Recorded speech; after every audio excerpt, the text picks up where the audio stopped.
the car. I'm not carrying it home. If you want to do the road. All right. Yeah. But you brought something in. Yeah, it's a bigger one. It's a big one. Okay. This is it, right? But how big is it? Yeah. The batteries. Old school batteries. This one to go to over another day. Then the cake is in fine. On the covered by my desk. So they come in by your desk. Covered by my desk. Couples by your desk. Yeah. So, no. There should be. For this camera.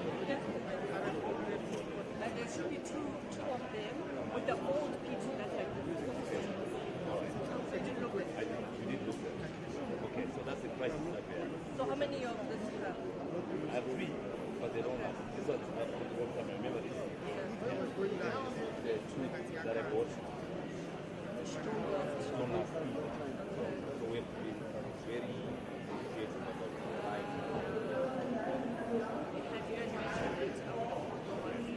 I mean, sorry, the couple just the couple in my on my desk. But I mean, the office is not far, so we'll see. Okay, so you there for Right there. okay. Cool. All right.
coming?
Can stand here.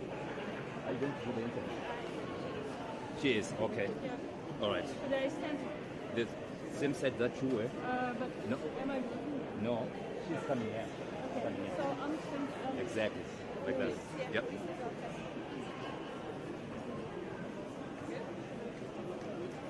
Right. Hello, nice.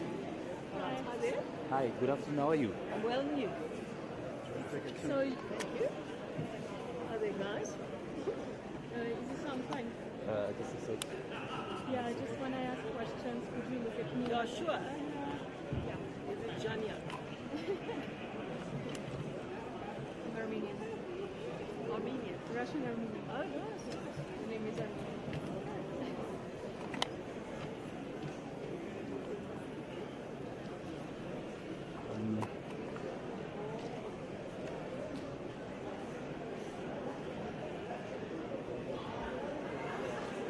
Can I have a sound check? Yeah.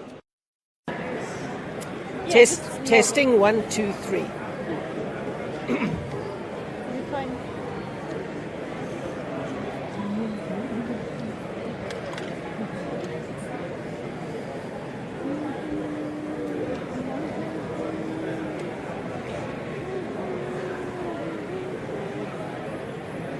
Okay, let's start. Goed, Jesus.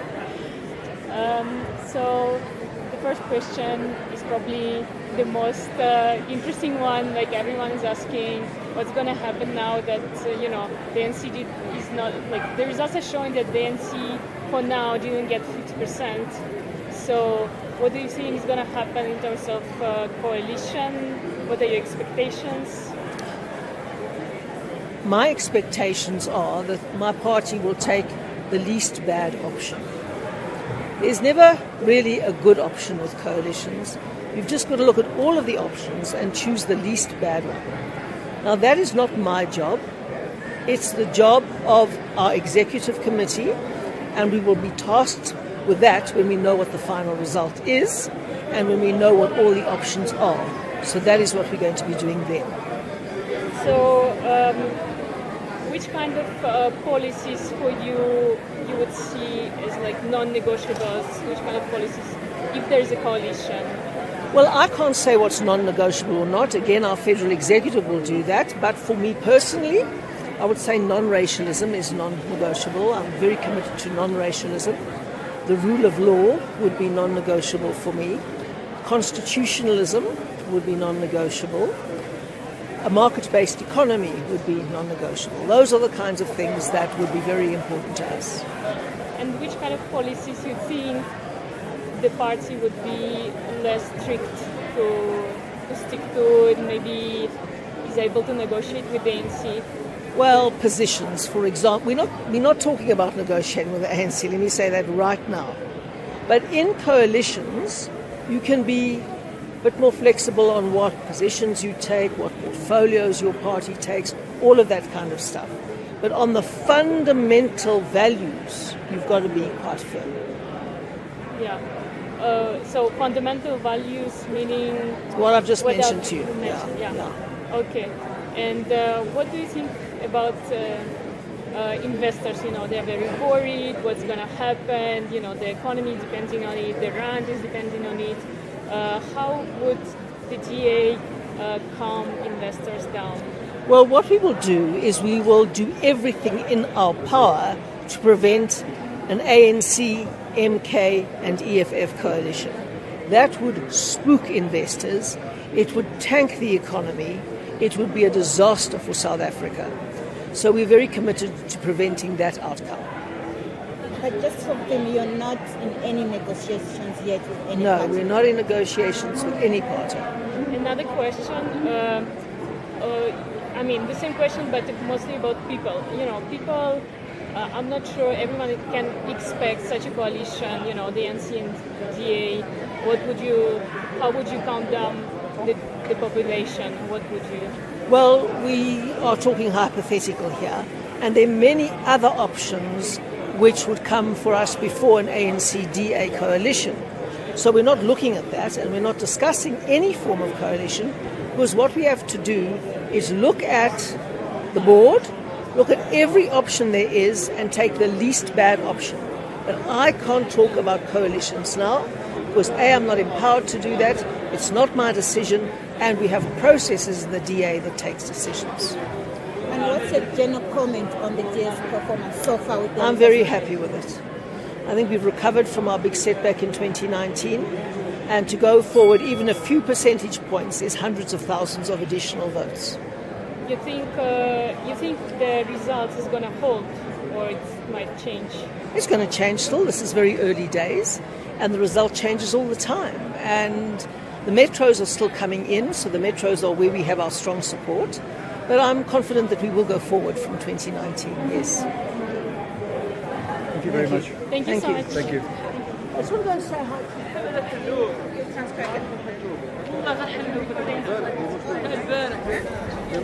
Fantastic. Is it on live? It was on live, yes.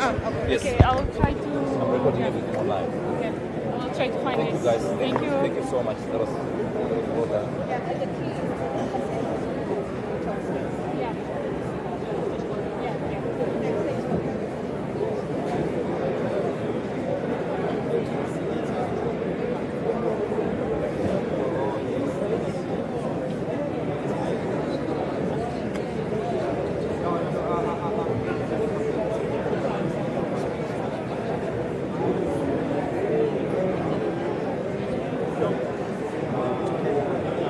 My guest is supposed to be CSIR.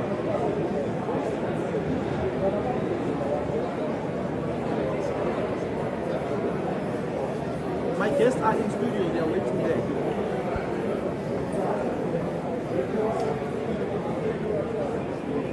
But am I not supposed to have the guest on the screen?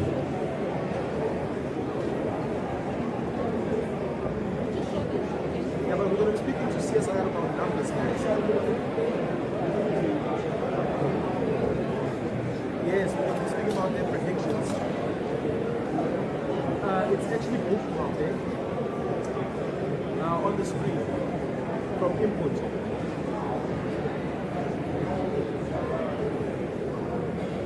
Yeah, he can sit.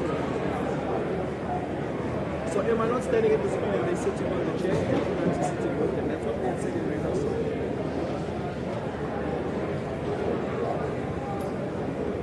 Yes.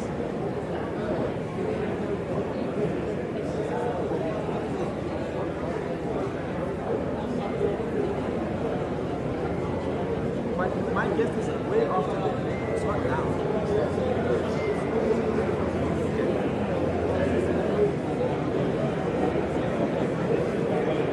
Am I listening to Kenny?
Because I thought you were overseas, you know.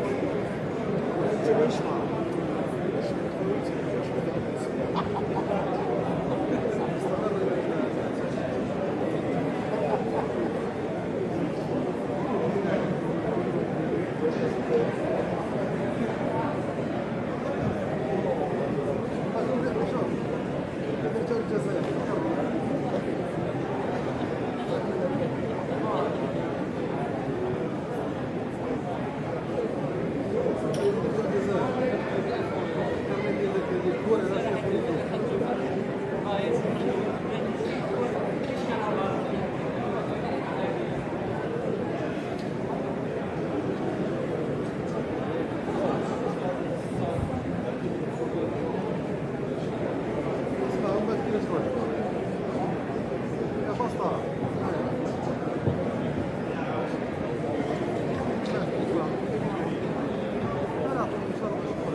to link to me the entire.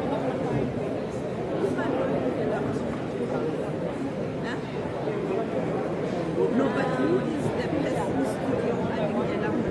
So that when I do, what if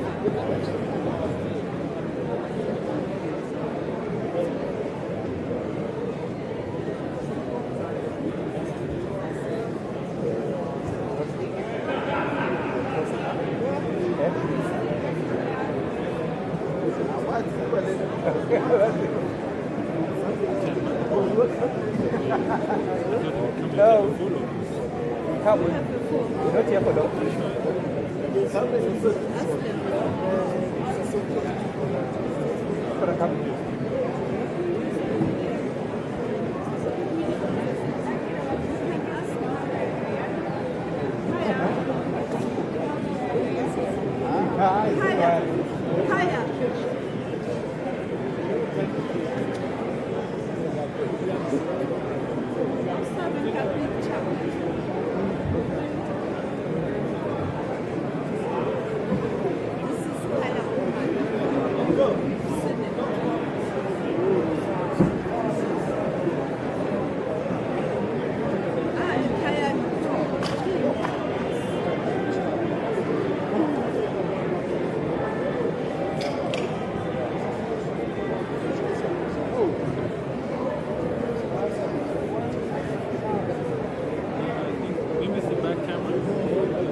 At least it indicates that I was there.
After that is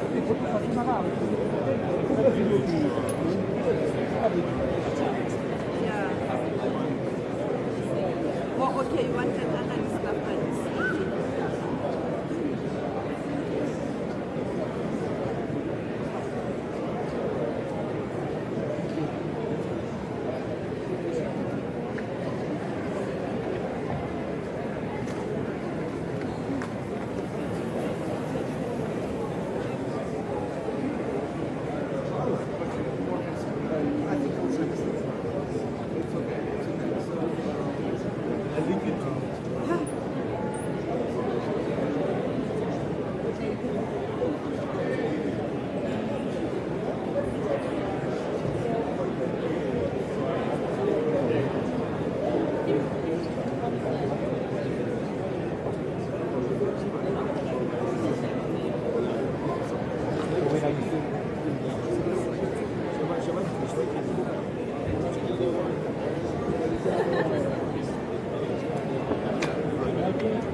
Is there a camera when I talk? Because he's a journalist. Is there a camera on the floor that can be No, we don't have.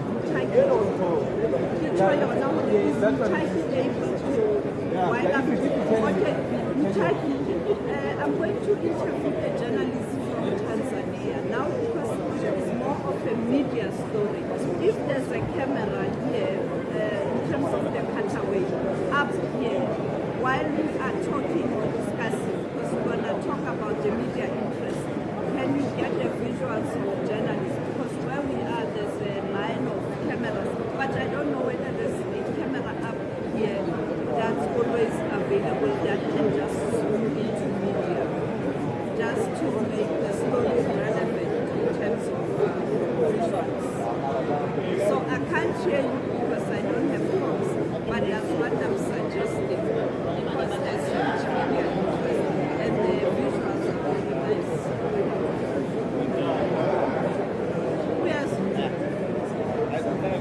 Where are we going to take it?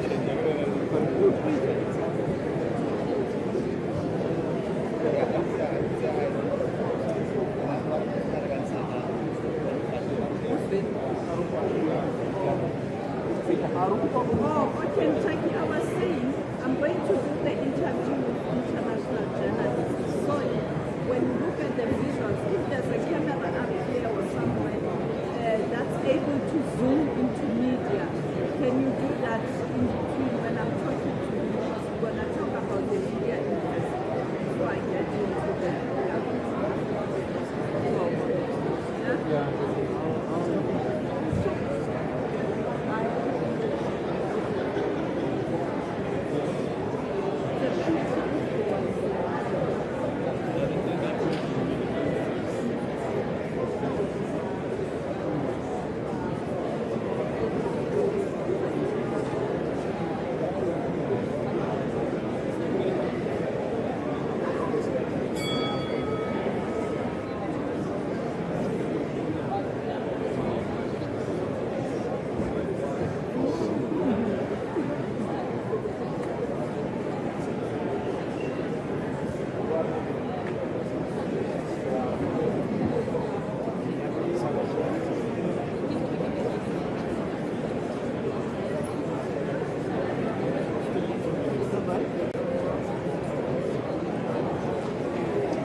Yes, well, but the story of elections 2024 in South Africa is beginning to take shape. Of interest is what is happening in one province or a county where you have a former president contesting elections under a banner of a party called MK. The MK, we know that it was the military wing of the African National Congress when they were underground, when they were in exile. And one critical country where the MK used to operate was Tanzania. We know that they had a base in Morogoro. And I think I have invited SABC correspondent from Tanzania, Isaac Ricardo, who is here covering the elections, for people in Tanzania and around the world to know what's happening in South Africa. As I pointed out, when you look at the governing party leading at national, but when you look at that critical province, KwaZulu-Natal, where the former president of the ANC has decided to contest elections, President then Jacob Zuma, and the man who stayed in exile has been to countries such as Tanzania. But let's talk to Isaac Ricardo in terms of his views and his observations in relation to elections in South Africa. There's huge interest in terms of the international media, including the international community. Many countries are watching these elections, investors are watching these elections. But let's hear the media. Isaac, welcome to South Africa. You have arrived in the country, and since arrival, you've been able to hear at the results center. You have been able to go out yesterday, polling stations. Your observation, particularly from media perspective, before we get into the readiness of the electoral commission of this country.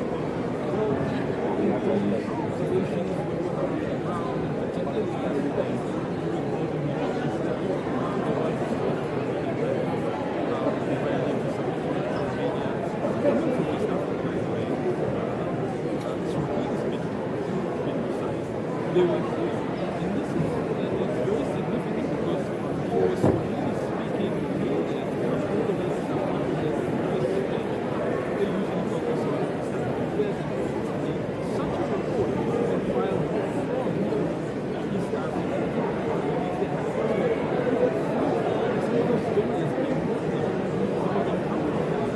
they came here to report on Swahili to the East African election. So there's a lot of interest from that people on what's going on here in South Africa. Obviously, East Africa, also like this week, that South Africa shared with a couple like Tanzania, having supported the struggle. And so there's a great interest in what's going on here. So yes, we did see some of journalists here.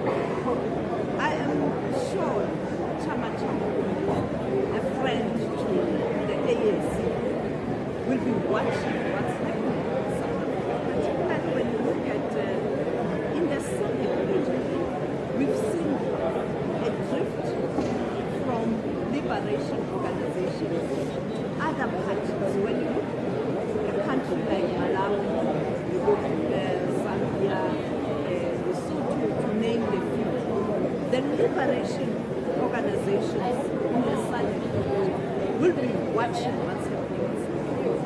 Absolutely, you're absolutely right. CCM, Chama cha Mapinduzi, the ruling party in the has a key interest in what's going on in the South of Africa, and this will be the case also in the area there. Charlie House, many times over the years, making contact, and as you say, for example,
want to do it quickly? Yes. Okay. Tell him that one is coming down this way.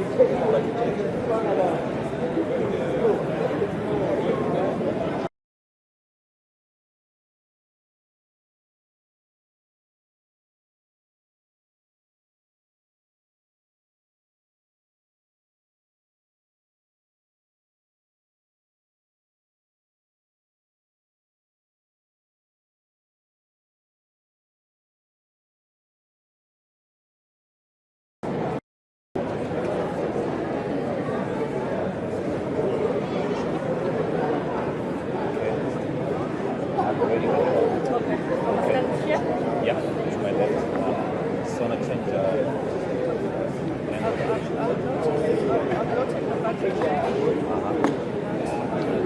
Up again. Okay.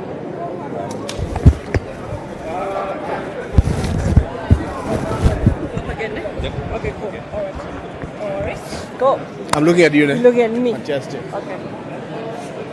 Am I fine here? Yeah. Cool. You want me to record as well? Yes, please, because I'm Live going and to for the, record. yeah. Okay.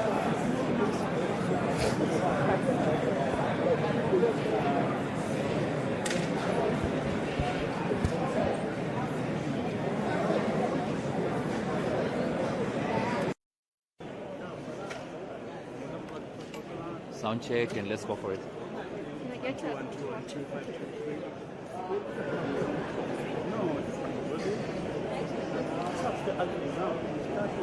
One more. One, two. 6, 7, 8, 9.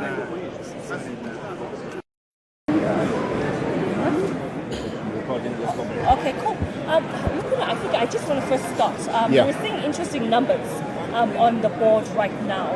Is it surprising where we are seeing, first let's start the MK party backed by former President Jacob Zuma? Well, you know, where we are now at just over 2 million votes that have been counted, verified, and uploaded to the leaderboard. It's a good number to start seeing what are emerging trends. But the numbers are coming in very slowly now. At some point in the morning, there was quite a lot of momentum, and it seemed as if MK might end up at about 250,000 by this time. But I mean, I know that voting has been quite slow. It's not, to me at least, it's not entirely surprising because I do research. And I was in KwaZulu-Natal in February where I did 6 focus groups. I came back out of that study knowing that the ANC would be in trouble in KZN in this election. Maybe not to this extent, but what gave me a window was when I was doing a focus group in the lower South Coast, which is an ANC stronghold, and the ANC was being outnumbered in that focus group in terms of people who intended to vote for MK. And it's been amazing at how MK has managed to filter its message to ordinary people. And the message really is propaganda. It's propaganda in the sense that they make things that are not realistic, believable, and turned into a reality, like a 2/3 majority. They were never going to get a 2/3 majority, but people began to believe.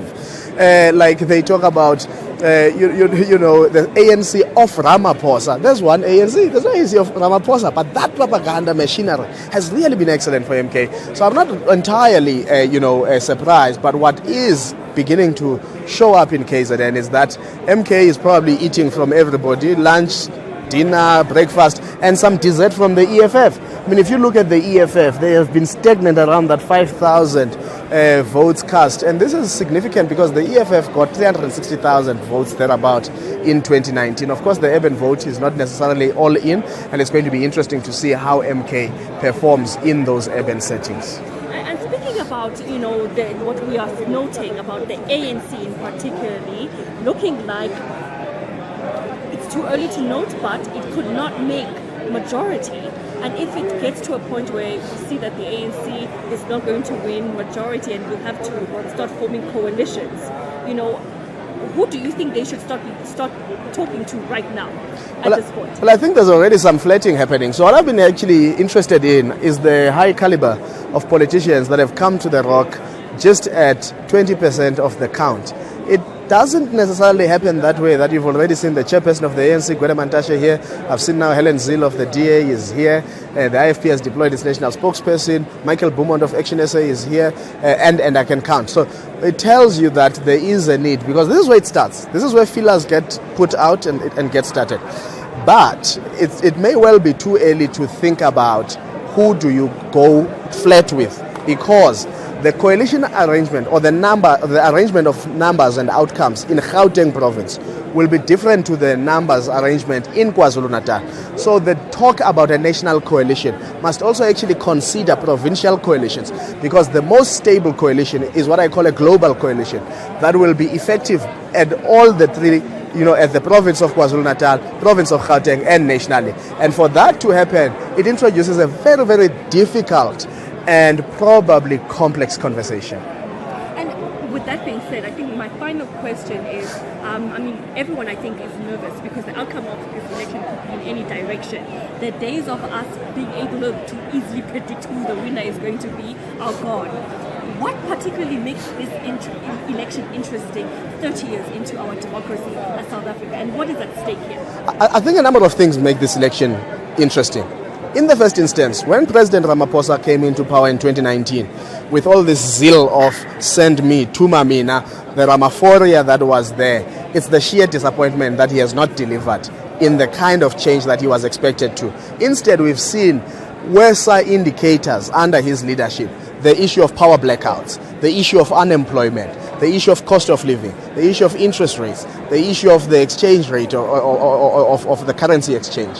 Those have then been compounded by COVID-19, corruption in COVID-19, July riots, floods and the response thereto. And some instances, people feel these things, government could have responded better. So I think that's what has been at stake here. Some level of excitement and euphoria that President Ramaphosa would be an antidote to former President Jacob Zuma, only for him to actually have some very poor outcomes, poorer than the tenure of President Jacob Zuma. But I think this is a breakthrough moment for South Africa. This is a breakthrough election because it finally tests the South African election. We know in some countries how liberation movements have behaved when they are threatened with the loss of power. At least we have seen an ANC that has not really tried to tamper with the election. They have not tried to remove electoral officers. You've seen in some countries a president will fire the chief electoral officer just on the eve of elections because they are trying to manipulate the integrity of the Independent Electoral Commission itself. So those have been encouraging that there's been a space for South Africans to believe that they can truly cast their votes and make their choices, and that their votes would count without being manipulated. There may have been glitches. That's the first test. The second test is at the level of the outcome. Once the party has lost power, what is its message to its members, its voters, and to society for purposes of social stability, for purposes of peace, and for purposes of ushering in a new government? What assists in this equation is that the ANC still has a plausible possibility of being part of that coalition government, and therefore cannot claim that it is, entirely shipped out of power. My very last question: should we be worried about NK and Zoo? Because there's a chance that in the biggest provinces they will become part of the king-making decision. I don't think you should be worried about them per se as entities. I think we should be cautious about the people they are going to send to parliament. Some of the characters really who are on those lists, you look at Des Van Rooyen, former minister in Zuma's government, but really did not deliver much, whether he was a weekend minister for finance or his tenure at cooperative governance and traditional affairs. You look at people like Duduzile Zuma, daughter to former President Jacob Zuma. Nobody can really vouch what they maybe have run previously. In some of the provincial lists, you actually struggle to get the track records of some of the personnel there who may actually, in another universe, become members of the executive committee in government in those provinces. So I think I worry about the quality. There's still a lot of worry about the intention of the party. The party is really a response to internal political, factional dynamics within the ANC rather than a response to the challenges and that face the people of South Africa. Thank you so much. Awesome. Thank you. Sharp. All right. Okay,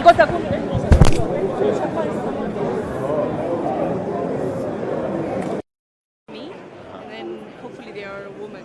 All right. Yeah. Okay, cool. Okay, cool. Okay. AP hunting. AP hunting. Okay.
certificate that we have, okay, era o 620, grupos o 620.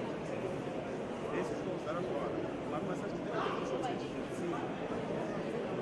Agora são 25. Mas não é aquele que fazia o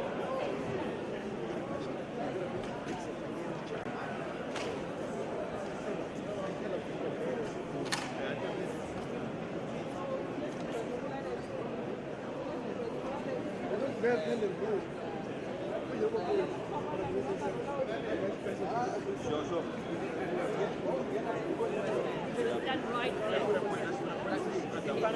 Yes, in front. This you can stand this side. Like, yeah, there. You're going to look at me like, okay. Counting the questions. Two, I promise. And if I'm nice, you'll amuse me with one more. Just a sec, as I sort out my focus, please. So within the party, how do I make you a member of NK? Yes, I sit in the national executive. Okay. So the executive of NK party. Can we do a quick test? Sounds. Okay, do you want to count to 5? 1, 2, 3, 4, 5. Another test, please, Sissy, go. 1, 2, 3, 4, 5. Fantastic. And Okay, recording. okay, cool. Roll. Good. Okay, cool. Tutusile, thank you so much for talking to us. I think my first question is, are you surprised in any way with the numbers that we're seeing? There's about 2 million votes that have been counted so far. Did you expect this reception? And we were obviously gunning for 2/3 majority, so we were expecting something, so but we are happy what we have, and we're grateful to the voters for going out to vote. Yeah. And I mean, the voters seem to have trust in MK and the change that you're going to bring. Yeah. Just elaborate for us, I mean, what does the party stand for, and what are you putting out as a message to voters who have voted for you? I think people wanted to see what the ANC could not implement, which is the land issue, free education, and the unemployment rate, which has increased drastically. So I think they saw what President Zuma could do before and trust they could do it again. So yeah, that's where we are. And my last question, you could be a member of parliament. I mean, if things Oh, really that's go your way. Yeah. This is your test in politics. Well, Tell us, who is Tutusile and what are you bringing as a member of parliament? Because it's a lot of pressure. You're going to be representing the whole country in that instance. Yeah. I mean, are you ready for the challenge? And also, what are you bringing to the table? And what are you going to ensure when you get into government, whether local or national? What are you going to do for the people? Well, obviously, it's like my first kind of rodeo in the politics space in terms of getting into parliament. Reluctantly so, but obviously the people have some faith in me, which I'm happy for. And really, for us, what we bring to the table is basically trying to make sure that the mandate that people have given us we fulfill. So that's what we're going to be doing when we get into parliament. And so, are you looking for? Is the former president going to be here? What is he expecting? He will pop in at some point. What has he told you? Yeah. He's going to pop into the centre at some time. Yeah, he's just excited. I mean, this is historical what's happening. Never been done. Yeah. Thank you. You're welcome. Great. All the best. Thank you. Cheers. Okay, cool. Como está? Muito obrigada. Estou em casa aqui. Sim. Não. It doesn't extend that much.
Muito obrigado. Tchau.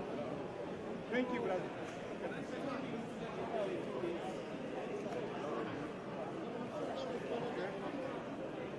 Quando o gajo vai no seu aqui?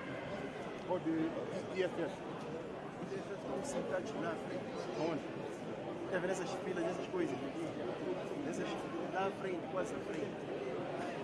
Está vendo onde tem panela quase à frente? Acho que segunda, terceira. Mas eles estão ali.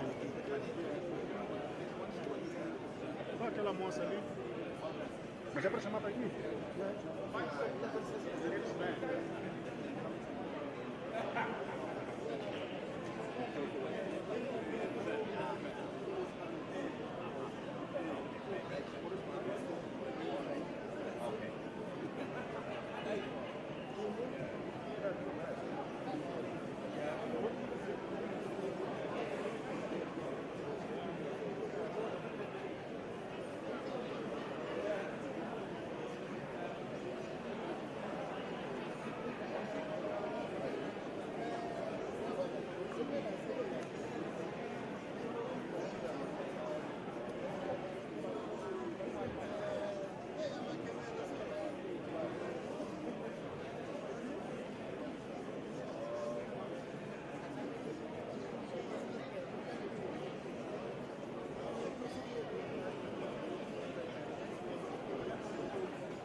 Christoph is asking to because can you do something?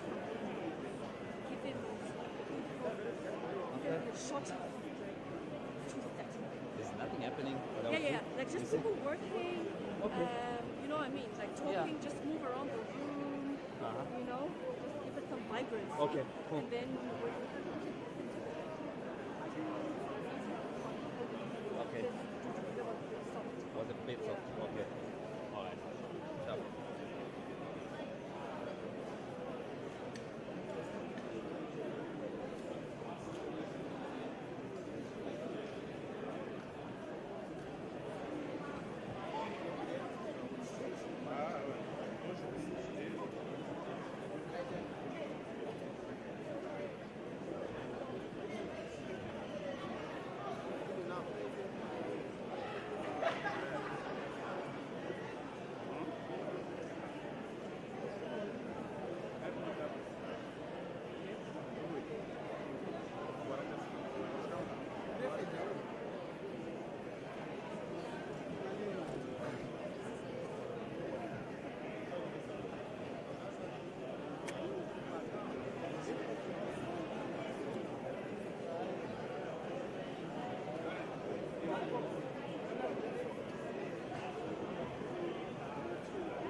Same sport. You come to the right. All right.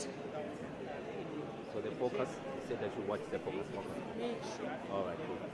No worries. Hello. Olume apha. How are you? Olume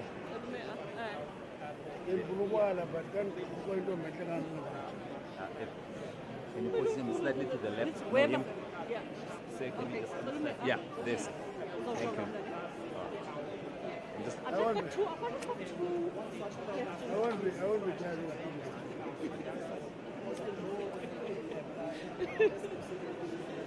Make sure we focus. Audio levels are great.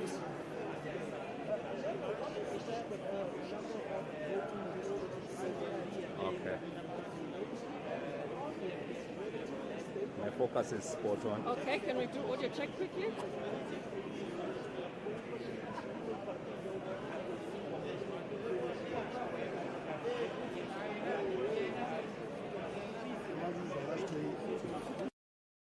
Rest in peace. Yeah. May you rest in peace. Audio check, please. Okay. Can I just get your name and surname, please? Quite a montage. Quite a montage. And recording, let's go for it. Minister, from the votes that have been counted so far, maybe so over 2 million, what is your impression on what you see on the leaderboard at this point? What is important is that you are at just under 1 million. It means that many possibilities will happen there. If we accelerate in the votes that will come in, we may actually breach the 50% mark. If we slow down, we'll drop further. So what is important is that we're over 43% now, and which is a good start for the day. A lot of people are talking that the ANC will be forced to go into coalition depending on the outcome of this election. Are you ready for a coalition, Yes. and what conversations are you having right now as a party? Journalists, business have imposed this idea of a coalition on us. We are waiting for the results. We want to win with outright majority. E-coalition is not a plan, it is a consequence. We'll deal with that consequence when it happens.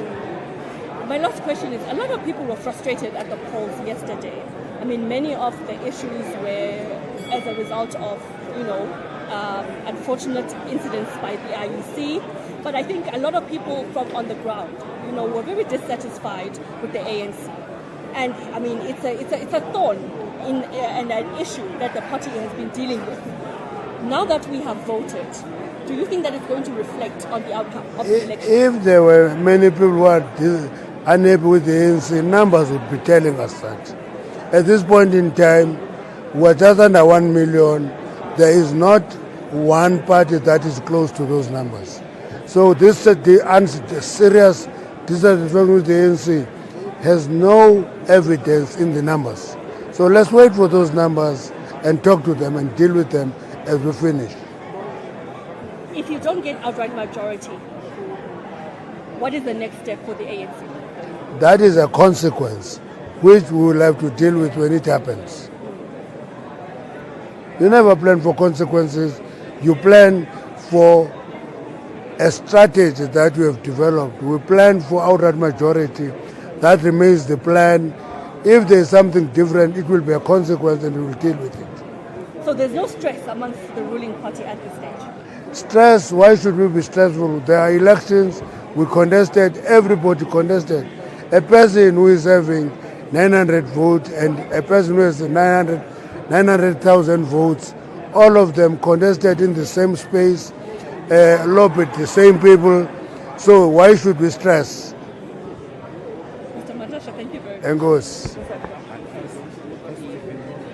That was spot on. Sound, focus.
Do you have a white sheet of paper? Can I have, please?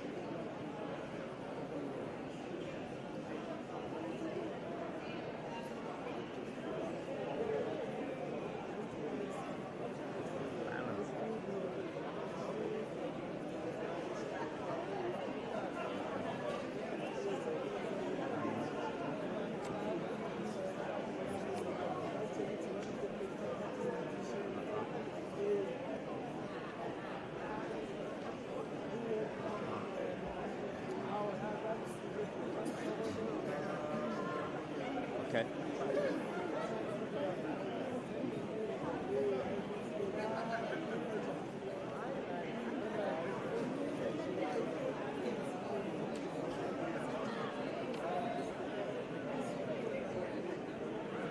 Okay.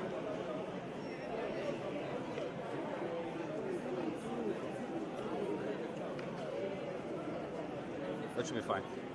It's fine.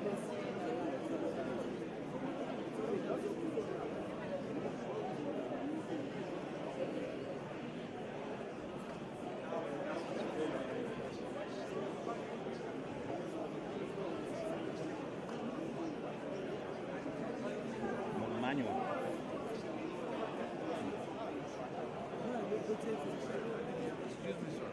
Hello? This is one of my power source. Yeah, this is one of my power source. You have to ask Can him. you plug the charger here, please?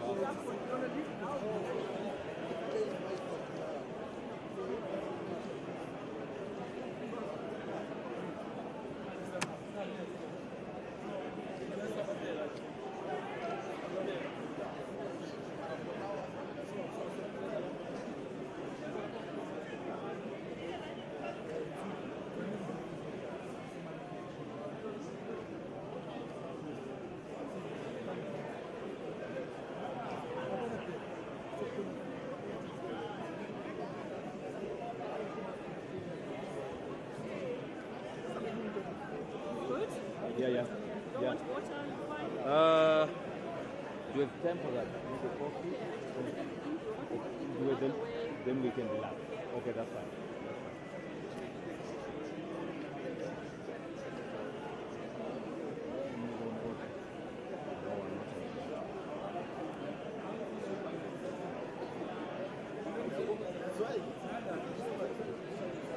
Oh, you're done. Okay, thanks for the power and everything, man. Thank you so much. Lifeline. Okay.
green.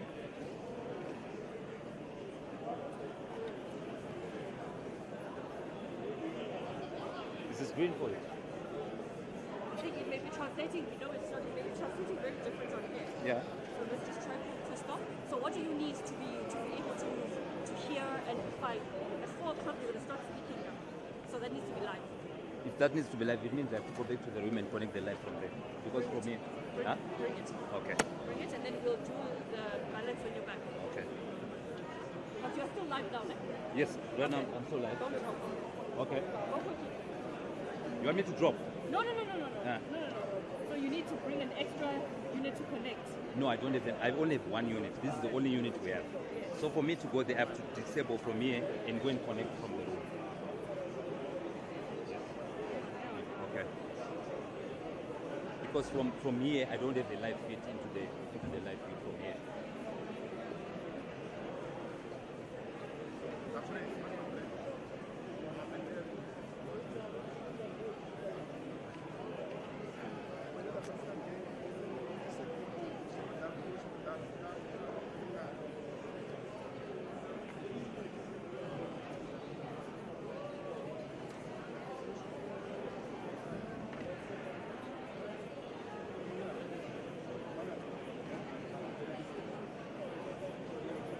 The shot looks great now, thank you. Thanks. You say Tonda needs to disconnect. And go to the room to plug in the live view. Because from here, it does not have a long cable to feed. From here, from where I'm standing, we don't have feed. Okay.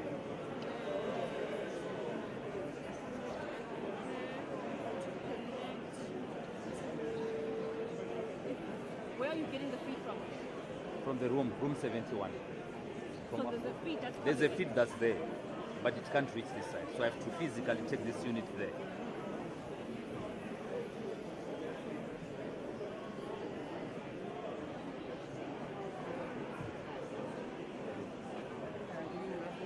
Sure. Okay. Is it yours? This thing? Okay, we have ours. Yeah. We should No, have taken it a long time ago. No, it's not about the power. Okay. Yeah. But you need your thing. Is that what you're saying? Yeah, that's the thing. So we need to go fetch ours. No problem. Thank you.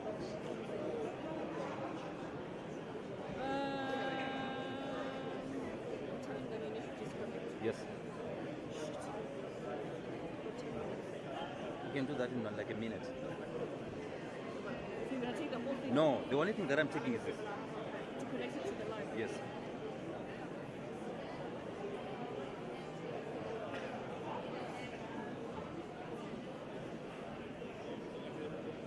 They just reconnected our net. Do you need this thing there? Okay, so we can hand it back to you. Yeah.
provincial elections. A warm welcome to the Rock.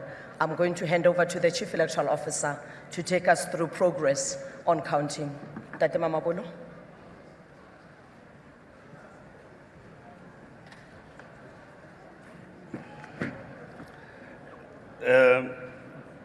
Good afternoon and welcome. Your Excellencies, welcome.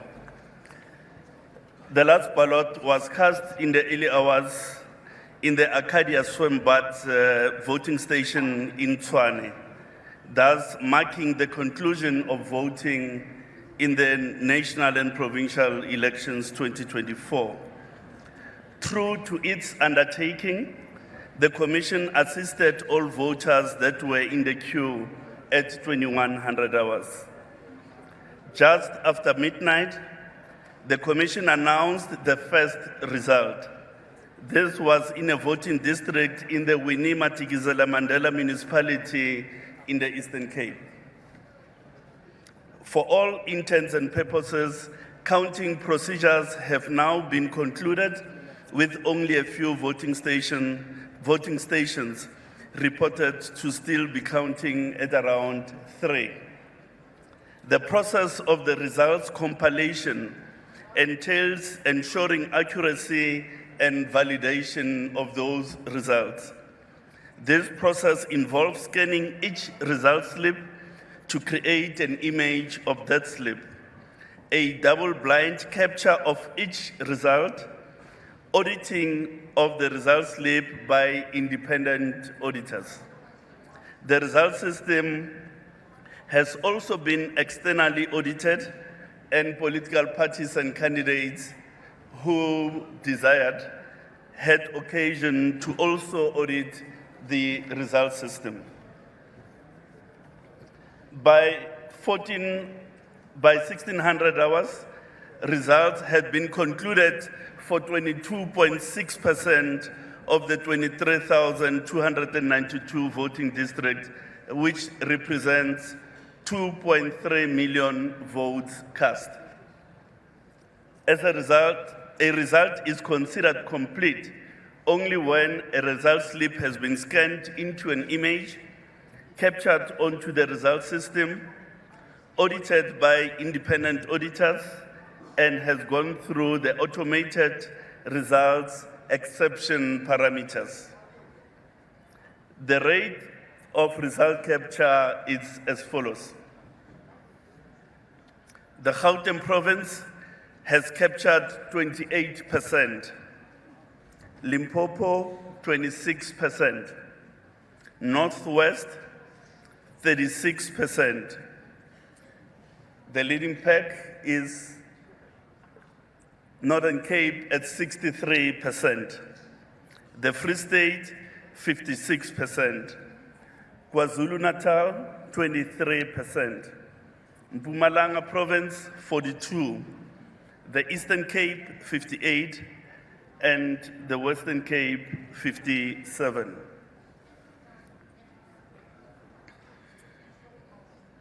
So that is the status as it relates to capturing, not necessarily auditing and exception handling. The Electoral Commission thanks the real heroes of the 2024 national and provincial elections. These are South Africans who stood in the queues and electoral staff who worked tirelessly to process the votes. The commitment and patience shown by the voters and electoral staff demonstrate their commitment to our electoral democracy. The process to finalize results of each voting station unfolds as follows. Once the results have been counted and finalized, the presiding officer and party agents will, in the presence of observers, sign the result slip, which will then be placed in a tamper-evident bag and transported to the local capturing site. At the results capturing center, a check and a balance process will ensue.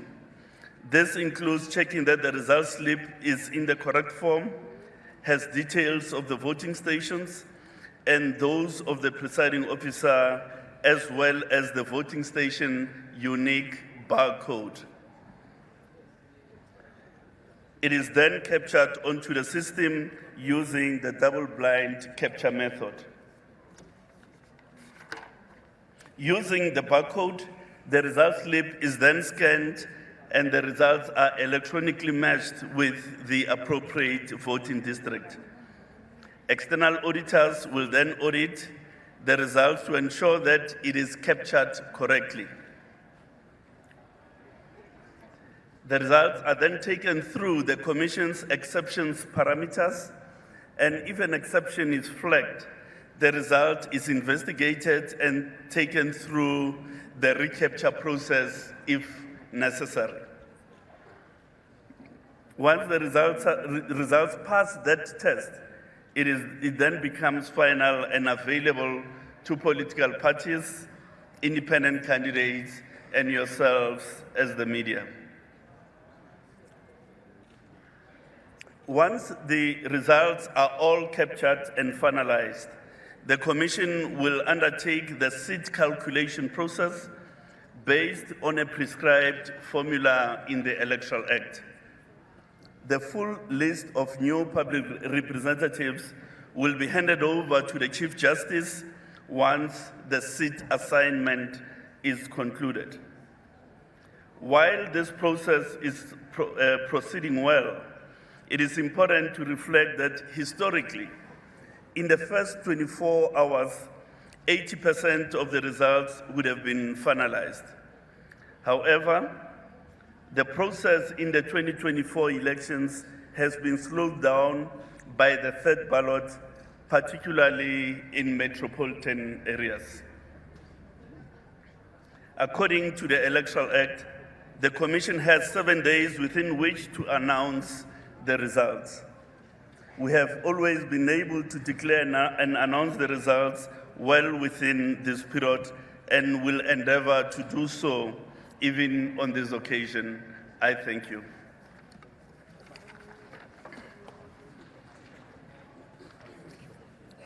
Thank you very much, CEO Mamabolo. I'm going to open the floor for questions. And please, if someone has already asked the question, I realized yesterday that we repeat ourselves, but let's try and keep it in. I'm going to start, let's do blocks. Blocks I think works better for us. I'm going to start block 1, block 2, and then end up with block 3. May I request Assurance to make sure that we're not losing any hand? I'm going to start this side. Busi, can you start there? And then once you are done, the mic will come to this block. I don't see any other eyes. Are there hands at the back? All right, beautiful. I can see you. Thank you.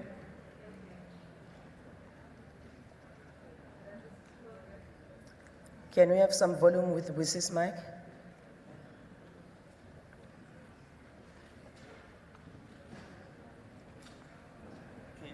Can we please, can we have another mic? For us, another mic?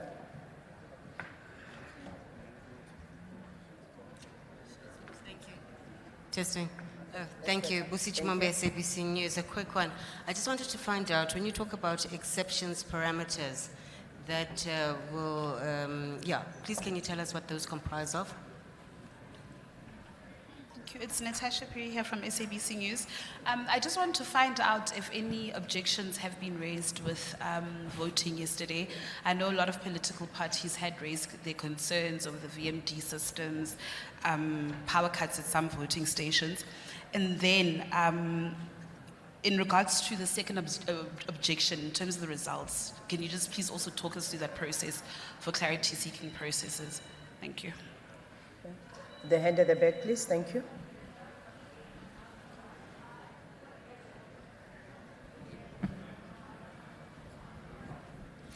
Good afternoon, ma'am. It's James Kemp here from Pretoria FM. You referred to, or rather the CEO referred to certain voting stations where votes are still being counted. Is that in specific areas, and what was the reason for the delay that there's still votes being counted at this stage? Thank you very much. Can we move to this block, please? Thank you.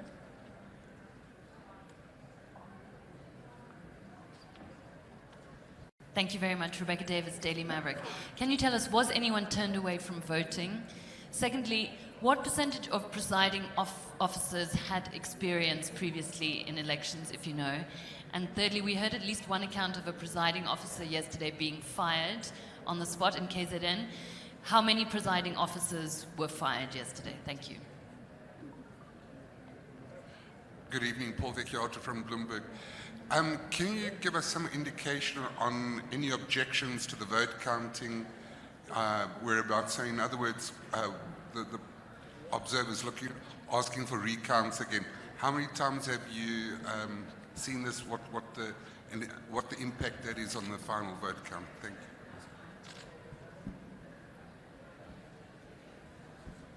I'm Itumeleng from The Citizen. Firstly, I'd like to ask, based on the comments of ANC Chairperson Gwede Mantashe, that the strong numbers in KZN are because of tribal votes. Are we able to tell what nationalities of people voted, in those elections? And then I'd also like to ask about Orania in the Northern Cape. Is there diversity of votes there? Thank you.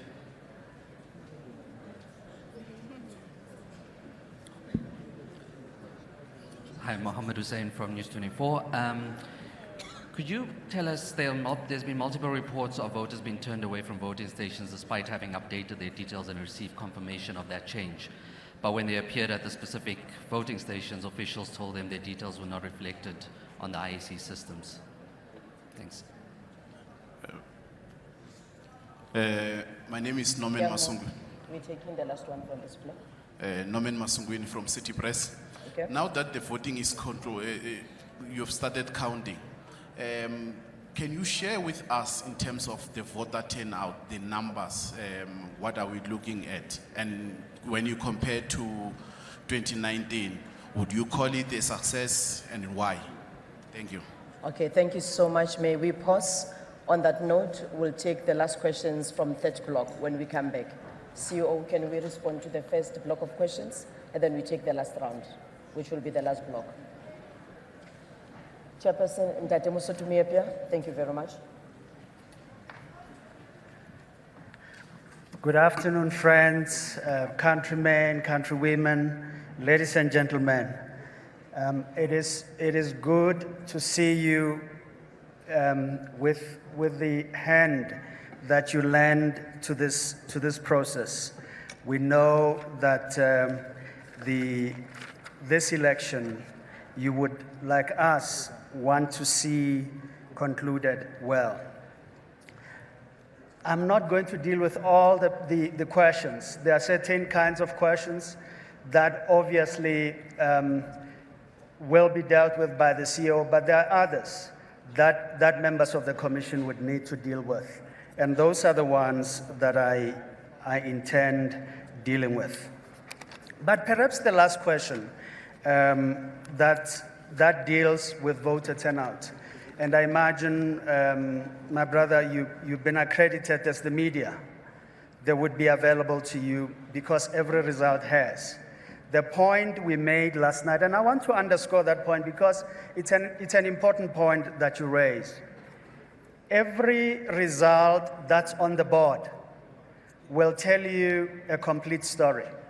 It will tell you how many voters are registered there, how many valid votes were counted, what were the spoiled ones, and what was the voter turnout.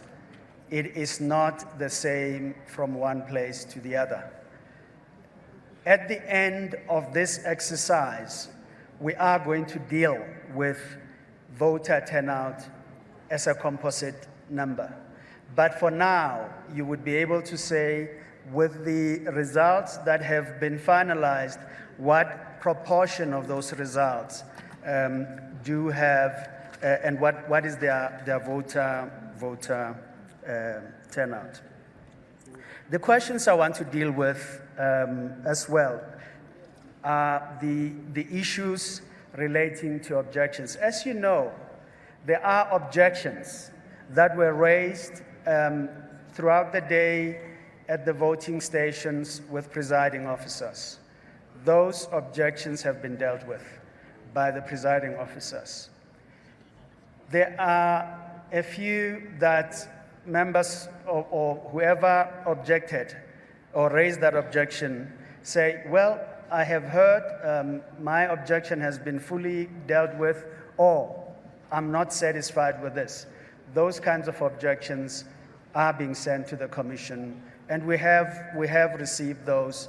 We are, in fact, spending time dealing with them. But I must indicate they're very insignificant in number.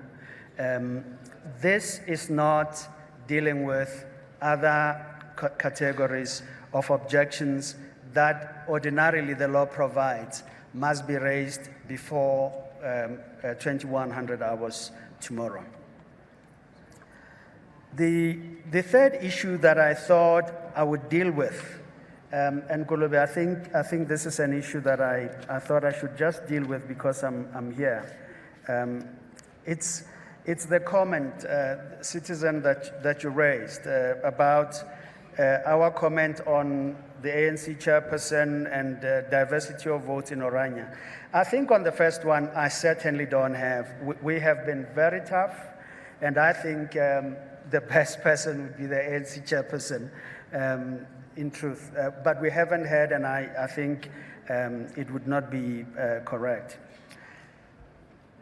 I think people vote where they are ordinarily resident. We don't do, and there is no requirement in law for us to go and do an analysis of so-and-so resides there. And, when they reside there, the address, provides that they live in that area. That's really what we do. And so it does not engage, for one area of the country, diversity, and in another area, no diversity.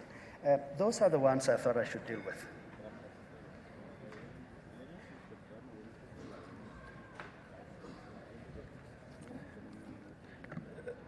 In the question related to exceptions, there are a different genre of objections which are system generated.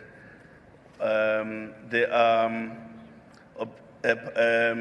exceptions that relate to voter turnout. In other words, the system sets a certain parameter to say if there's turnout of more than 100%, as an example, it will be an exception that requires an investigation. Secondly, the second genre is if a party gets 200 votes on the provincial ballot and get 2 votes on the national ballot. It doesn't mean it's necessarily incorrect, but it calls for caution. Hence, it raises an objection.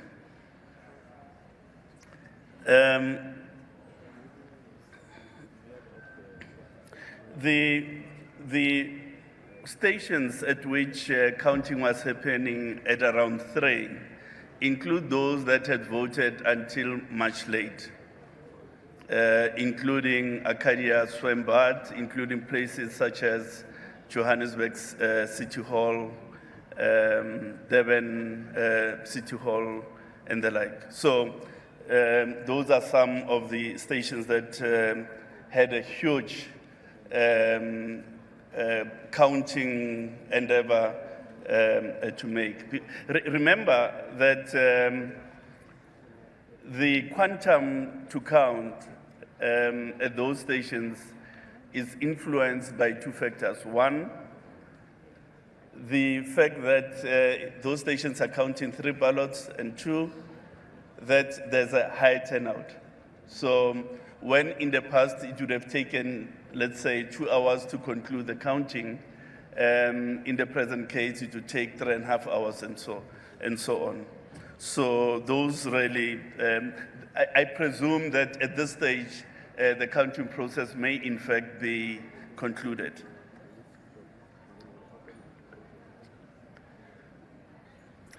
Were any voters turned away? Indeed, there may be instances where voters may be turned away for a myriad of reasons. It may be that they were not at the correct voting station. In terms of the Electoral Act, you vote where you are registered unless you had a Section 24A approved. In instances where a person had a proof that they had applied for a Section 24A, those were investigated if they were brought to the attention, and where a ballot was due, it was given.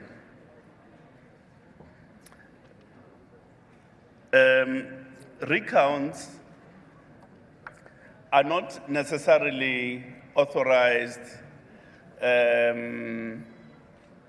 by the Commission unless the result slip had been concluded. But if still within the confines of a voting station, party agents together with the presiding officer will find one another on the necessity or otherwise for recounts. However, if in the process of investigating an exception, it becomes necessary to order a recount, it can also be reordered by the Commission, but in the context of finalizing a result in the system. I think all questions are answered. Thank you.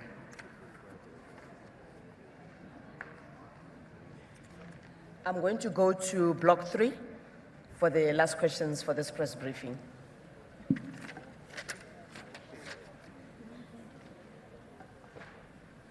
Thank you, Kate. Faith Daniels from ENCA. I'd like to find out just a sentiment from the IEC if you are satisfied with how things progressed yesterday and the counting at the moment, given the fact that you are being criticized by members of the public and political party agents, saying that things really should have run smoother, and we were well aware of the third ballot and the fact that that would have some sort of impact. Thanks.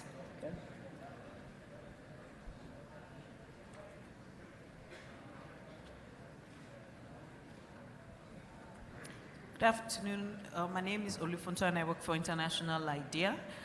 Just a quick question on the role of the auditors in the results management process.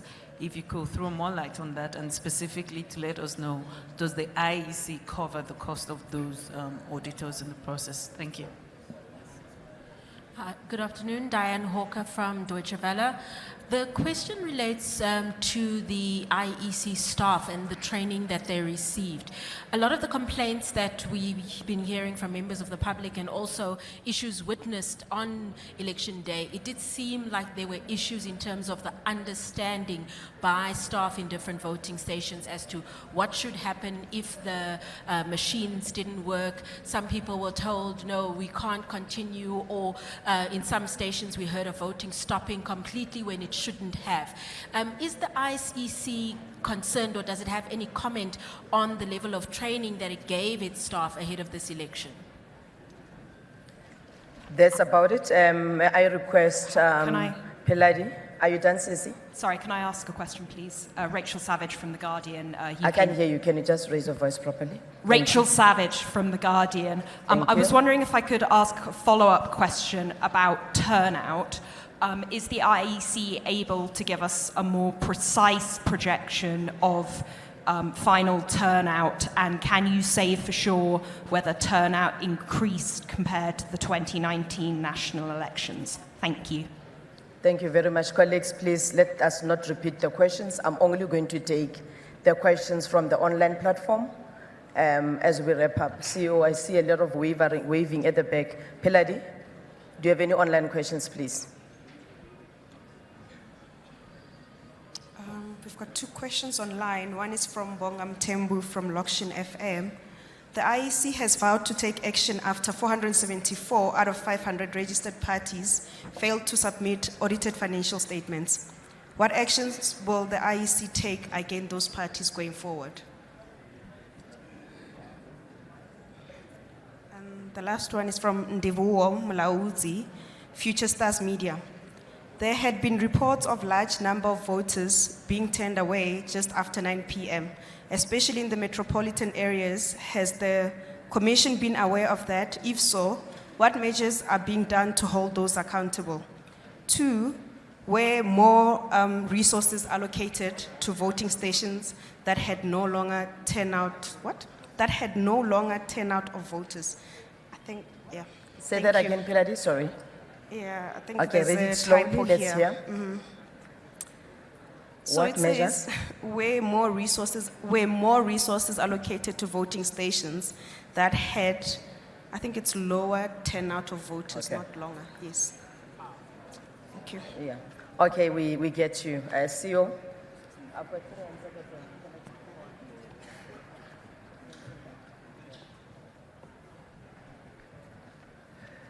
Thank you for those important questions, and we appreciate them. A critique of the Commission and our view. Our view is that we should never be defensive. Is that we are going to listen to and observe the things that are being raised and deal with them from where they are raised, in the best interest of the work we do and the work that this country expects that all of us will do. We note, though, that there is critique that is fair and critique that is not fair. But at this point, it doesn't really matter. And I want to really indicate something I had. I had the opportunity this morning to hear parties that are contesting, answering journalists on television about where they are at. And they truly captured that moment well, not just for themselves, but for everyone who at this point is working hard in this election. Some of them said this is the most anxious moment for them. And they said, we want this work to conclude so that we know the outcome. That's where the Commission is at. We are not looking at who's saying what and who's doing what. We are looking at, let's focus on this task. Let's get it done in a manner that will provide everyone an opportunity to deal with a complete picture. At the moment, we are trying to deal with a picture that it's half-baked. And in fact, maybe not even half-baked. It is still in the oven. And so we want to ensure it gets out of the oven. We take note of what is being said. The things we can deal with, obviously we will deal with. But criticism, it's not an issue we are going to complain about now. We will deal with. The second issue I want to raise with that is that we have voices that are speaking here, but we have voices that have been speaking consistently in the stations yesterday. As results come in, those voices are seen, party agents, observers, and others. And I want to raise this and say, I understand that the first set of observers would issue their results or their observations publicly from tomorrow. I think it's also an important area that one has to appreciate and listen to. But there's also a third area that we need to say. We are still in the period that is regulated by the Electoral Code of Conduct. The election results have not been declared, and the code is clear. It holds true. It is valid until we declare the outcome of the results. And we urge every one of the all political contestants, parties and independents, and their supporters, to please be reminded that this matter is just as live as the results that we have to complete. The last issue I wanted to deal with, in fact, I could deal with the other one because it's also straightforward. Projection of voter turnout. May I answer this with an analogy? If you asked a judge, Judge so-and-so, you're going to hear this matter, you've been allocated to hear this matter, or you are hearing this matter, but it's not concluded. What do you think the outcome is going to be? What do you think the judge is going to say? They'll say, no, we don't deal with that matter in that manner. For us, the results can never be like a poll. We can never project. We've got to deal with the real thing. And so I'm asking, and I really want to ask sincerely, to say, where you have the results, you don't even need a projection because that voter turnout is there. But for us, the picture must be complete, and we must then comment on that complete picture. Party funding, someone asked the question. We have failed to take action on political parties, and I think if I understood the question correctly, that understanding was incorrect from the person asking the question. We have, in fact, dealt with that matter conclusively, and the political parties that were impacted are dealing with that matter as a consequence of what the courts have directed we should do. I really thank you for these sincere questions, and I want you to know that we are hard at work to conclude this work. You haven't seen us, I imagine, on this floor mostly today, but we have been engaging with these things because we do want to keep our heads focused, to conclude this work, and for us to be completely accountable and open to you on all the questions that do mean a lot to you and mean a lot to us. I thank you very much indeed.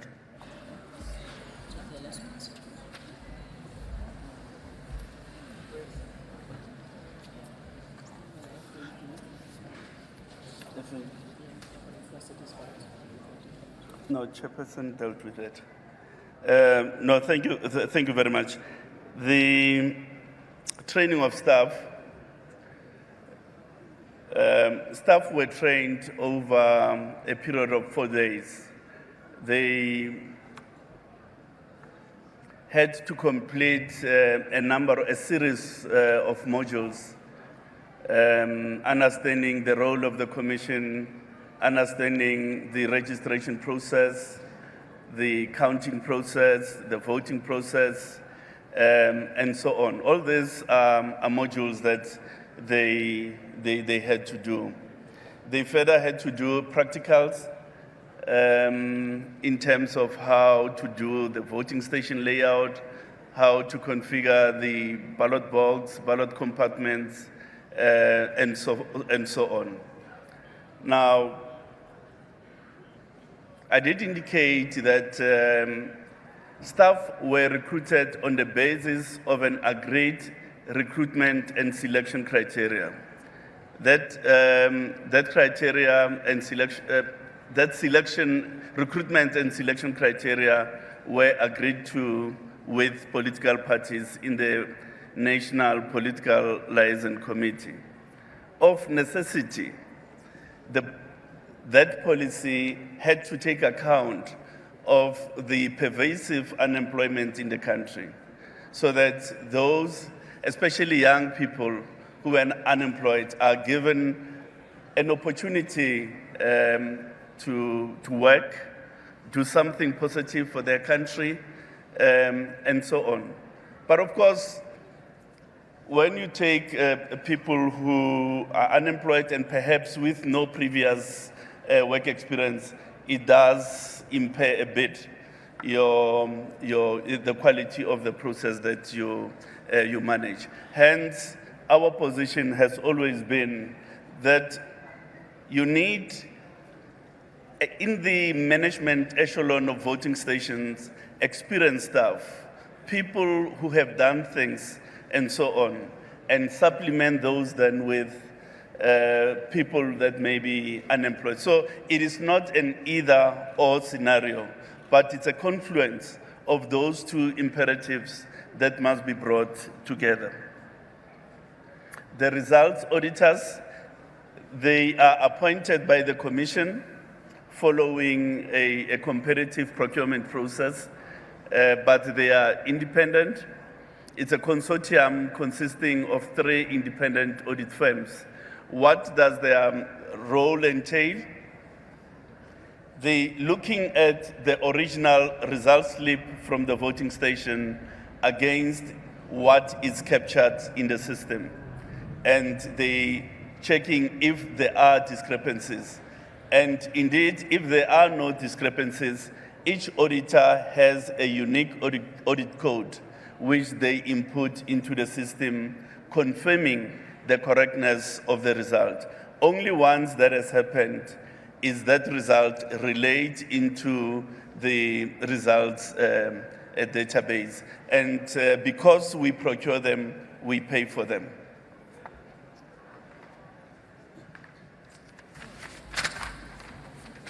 Thank you very much, ladies and gentlemen. We'll come back later in the evening when we update on results. I must release the leadership of the Electoral Commission. On our ground, we've got officials that needs their decisions. Commissioners, CEO, you are released. Thank you very much. 8 p.m. press briefing. Thank you very much.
Until they say stop it.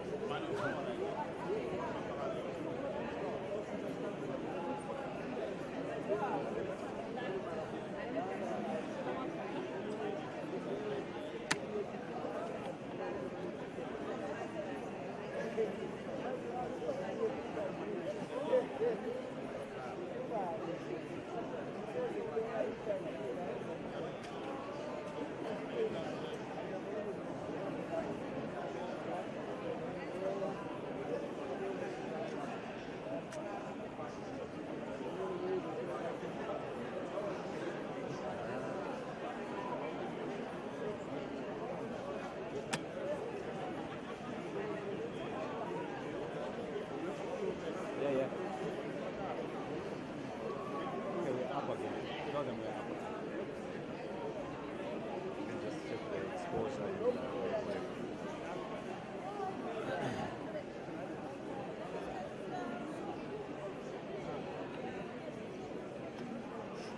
Lindy, where my darling? Come through, man.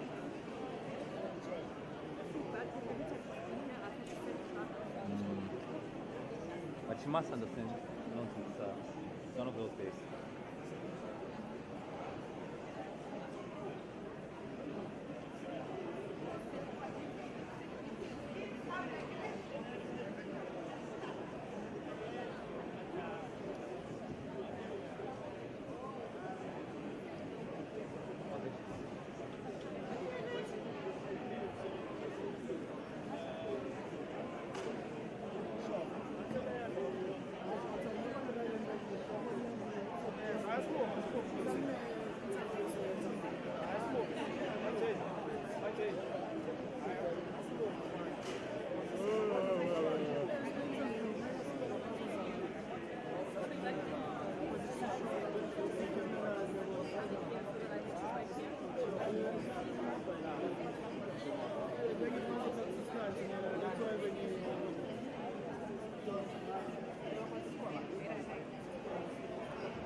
It's okay. It's okay.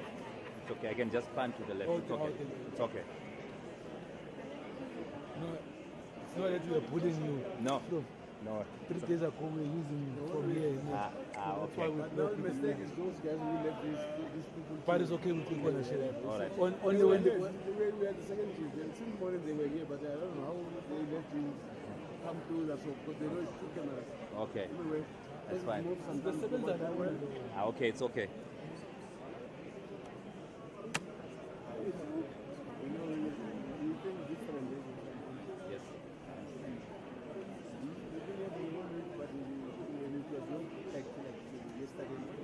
Okay. So maybe tomorrow there will be more people. As long as we are going to the final. Yeah. It's going well. Also, Sharon. It's okay. It's okay. It's You're okay. operating this camera? Yeah. Yes. And then my sister is representing. Yeah, this. Yeah. Thank you, brother. No, no problem. No problem. Go for it, brother. Go for it. You won't have a crossing right now. Much appreciated. It's okay. It's okay. It's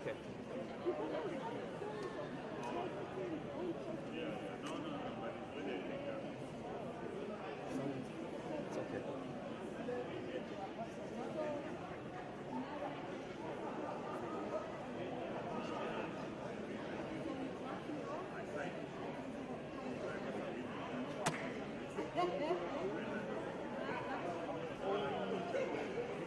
And then why is he in front of you? What's going on here? We're going to share the space. No, they are in the middle of our line. That's what I'm saying. The person who made the mistake is the one who allows you to be here because he knows we are using these cameras, 2 cameras. So No, we're going to share it when we're not using it. But we are live right now. you see how the elections coming into the show, our show as well. Because these guys, the 850 guys, they made a mistake. They were supposed to explain to On you Monday, that Tuesday, that's why we have to take and rest our sets here. we put them in this position Monday. And you be working here. So now these guys, That's why we have to they made a mistake. They should have explained to you that Just pan. we are here. Just pan because yeah, just pan. Okay. So that's why I'm saying It's okay. we're going to share. It's okay. I think your life is another story. It's okay. I can move around. It's all right. Yabona amazwi asekuseni yiko bayizile uba noma ruphi nalo socks. Wenza kanjani into socks? Ngoba you reserve this to pop flowers. You see. Oh, okay. 1 year, next year, another one. So the guy didn't make things. And I believe there was still more space to go there. There was still more space to Yeah, go. but they that's didn't it. explain to you. That's why you set up here. I But was then you set up here right away. You set up. Because I was actually we leave the camera there 24/7. I was actually sitting with them. They were here. But they didn't say anything. I know them. They do those 2 short ones. I know them. Okay. They are also short. You know, maybe the ones when you short your mind, they're short. What can you say? But you know, we have to share. We live this. All of us. We will share. We'll make it happen. And it's today and tomorrow and then it ends on Sunday or Saturday. So we all need to grab this in the middle. Yes, that's And it happens once 5 at the minutes. same time. So Yeah, this one will come here. Yeah. Because they tell another one. This is signing the post. you saw them, no? Yeah. You saw them, they were operating this people.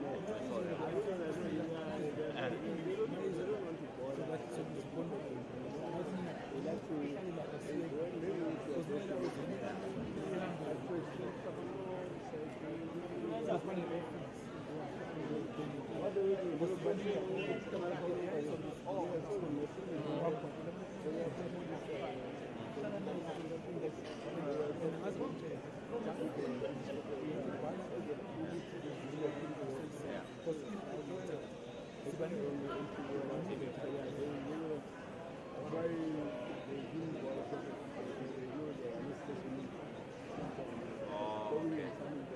going and coming back. How is Matola?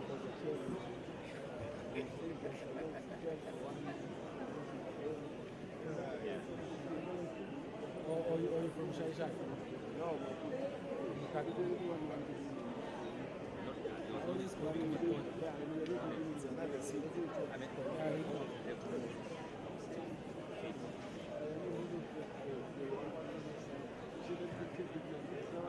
Yeah.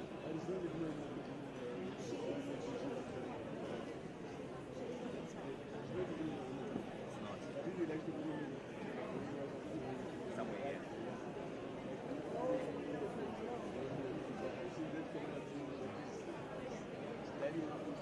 The center line.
No man.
Where? Where do you want to put it? We can come back. Move back. We can move back, we can go in the middle, we can change the position. Okay, Because change there's a lot of clutter the here. position. Okay. Let's put it on. Okay. Is this space okay? Let me just move. Let me move. I can move somewhere else. It's okay. Was this space tense? Huh? Tense. Yeah. Let me move.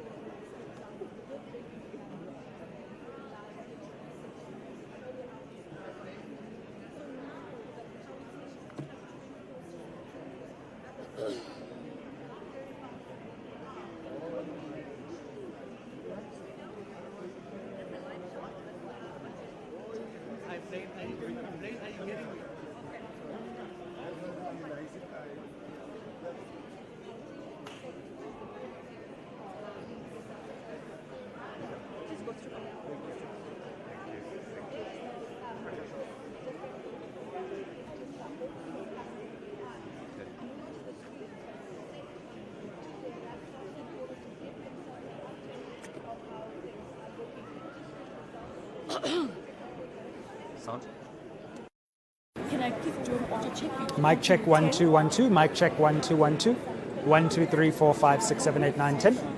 Sound check.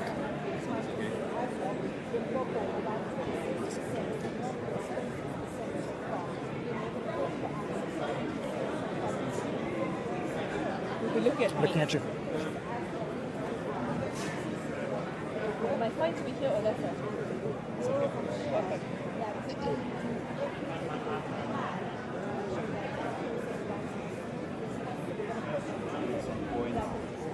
Happy?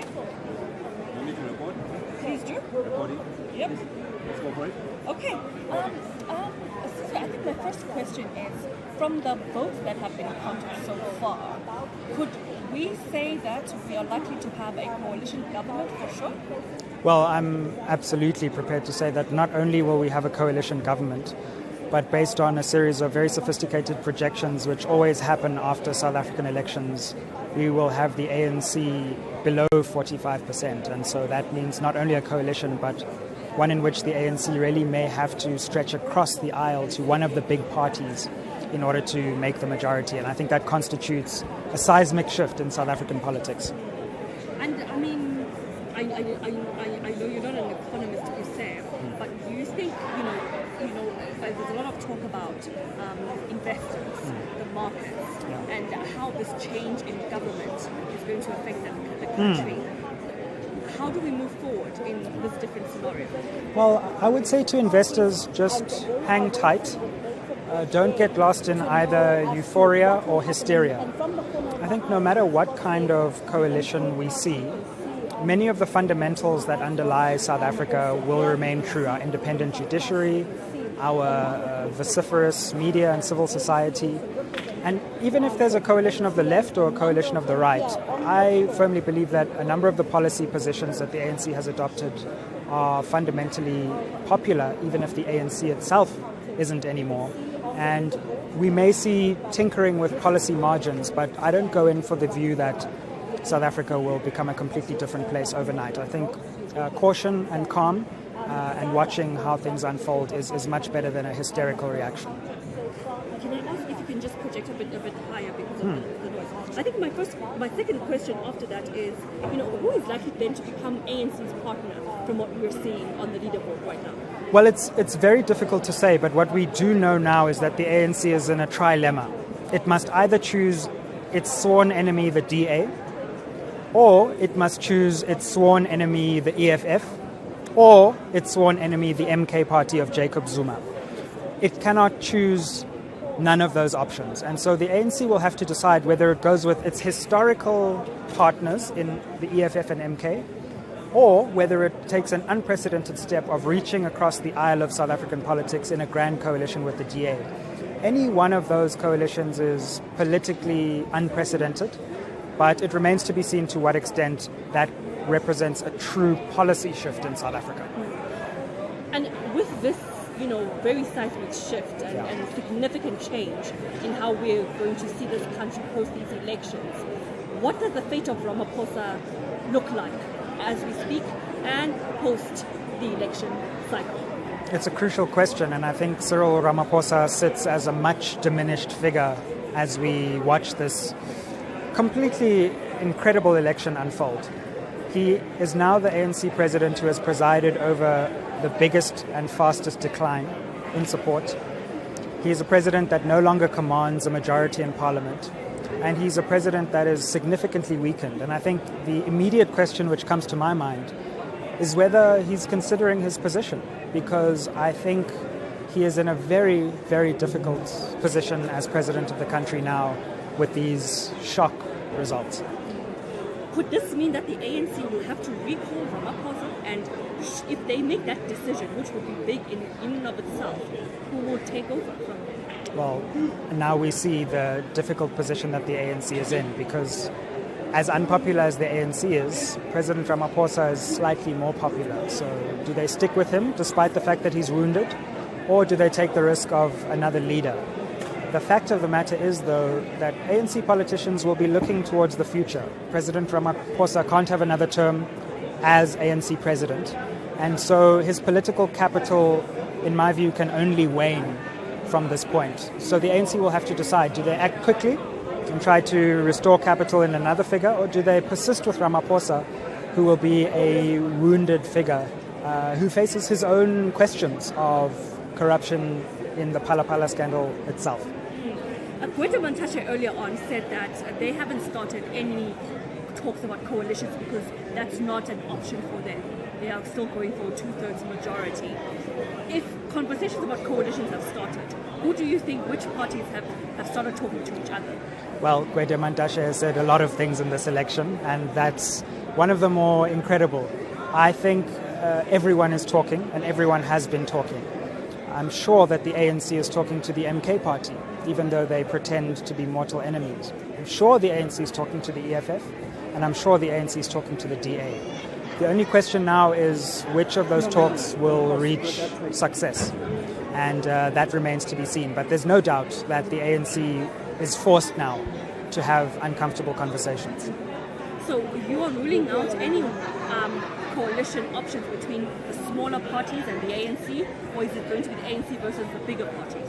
At a national level, I'm fairly certain in my prediction of 42% for the ANC, 43 at the highest. And what that would mean is that there's no smaller party that the ANC could cajole into an alliance. The IFP won't get it over the line, and everyone after that is smaller. So we have the scenario now where the ANC, to form an easy coalition, must talk to one of the bigger parties, and that's very much what I foresee. Do you think the discussions about Ramaphosa's fate will happen within these 14 days before the assembly meeting? I think the discussions certainly will happen. I'm not sure whether they will conclude. I suspect the ANC will probably go into that 14-day period with Ramaphosa as its leader, but it will be very tough for him to come out of that 14-day period for any elongated period of time. Certainly with the kind of strength he had before. He was purported to have saved the ANC in the last election. He won't be able to rely on that narrative now, and it's a tough position for the ANC to only have 14 days to try and make sense of all of this. But what I will also say is that Ramaphosa's opponents, both outside and inside the ANC, will certainly already be thinking very carefully about their next moves. And the other potential leaders who could replace him? I think there are. Whether they enjoy the kind of public support that Ramaphosa does, to the extent that he still does enjoy that support, I'm not so sure. But clearly, ANC chairperson Gwede Mantashe is a figure that I would pay close attention to. Ramaphosa's deputy, Paul Mashatile, will, be considered as another option. So those are the kind of figures that I would be looking very closely to see over the next period of time. Also, I don't remember, sorry if you asked Sure. already. The MK party, is it likely to form a coalition with the ANC, or should we just rule it out? I don't think we should rule it out. Look, they were part of the same party 6 months ago. Former President Zuma has said that his whole aim is to rescue the ANC.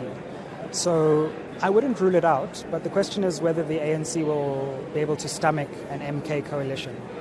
My guess is that they'll start with the DA, but it's not automatic that those talks will reach fruition. And what I am fairly certain of is they will also talk to the MK. I wouldn't be under any illusion that they're completely ruling it out. Do you think the discussions are already happening right now? I do. In fact, they probably started even before today, but today cements that they have to happen. And I'm sure that the ANC is talking to the MK, to the EFF, and to the DA. So basically, you expect the results to stay around the same? I do. I think the only one that's slightly uncertain is the MK results, because we don't have past elections. But I firmly expect the ANC to remain in and around the 42 mark. Thank you. Thank you. Thank you. Thank you so much. Sure.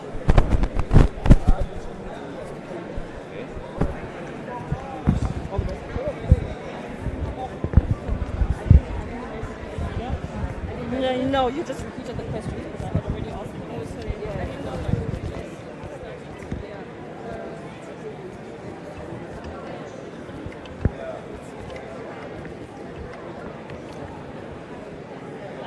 Spoken to an observer Okay.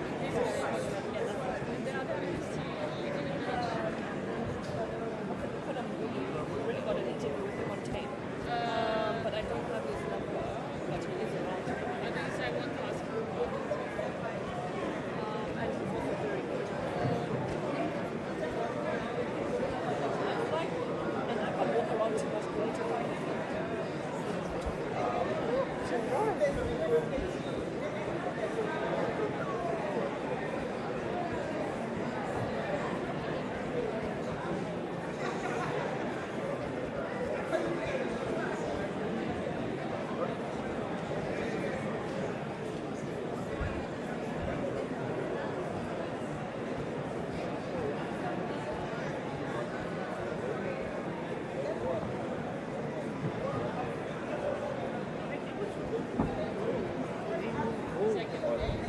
Just a matter, right?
So can you send drop down the light, change the position, and go up once you get the analyst? Is that what you're saying? You're asking? I'm asking. Okay. Drop now. We are looking for an analyst, and then go up as soon as we can. 5-10 minutes tops.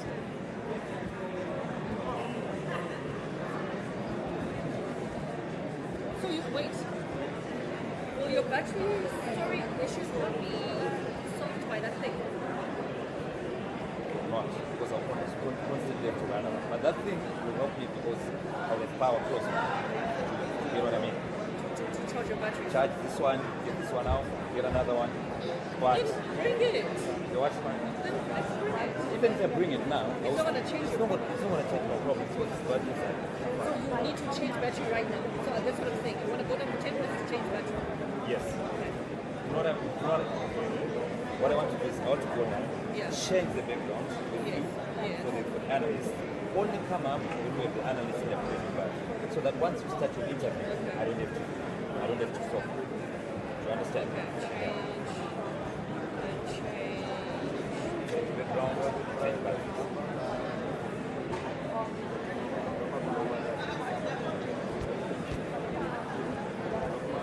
The color of the light, they're saying it's green. Then you think your iris again. Just I think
Okay. Please come in front.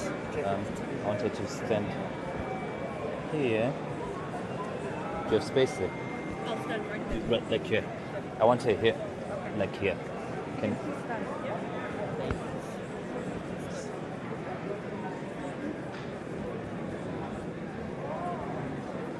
Okay. Just doing my focus, please. Okay, no worries. Can she look at you? You're looking at me the whole time, no worries.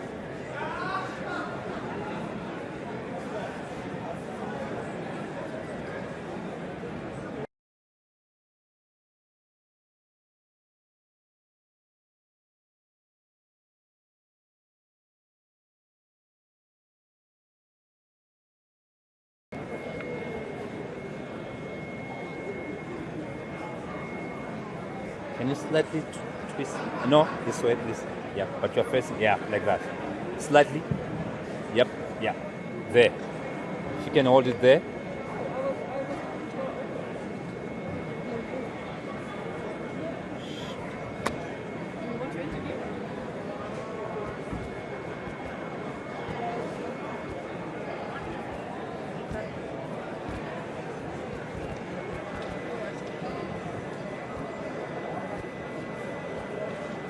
Oh, I see. Can you record?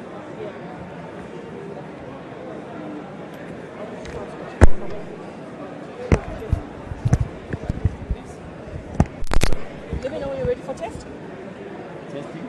Can you please count to 5 for me, loudly? Okay, 1, 2, 3, 4, 5. Thank you. You happy? All right. Can you go for it, please? Okay, cool. Zakir, I think my first question is, yesterday there were a lot of glitches. I mean, we saw something we've never seen before of elections, in elections of lines post 9 p.m. closing time longer than ever.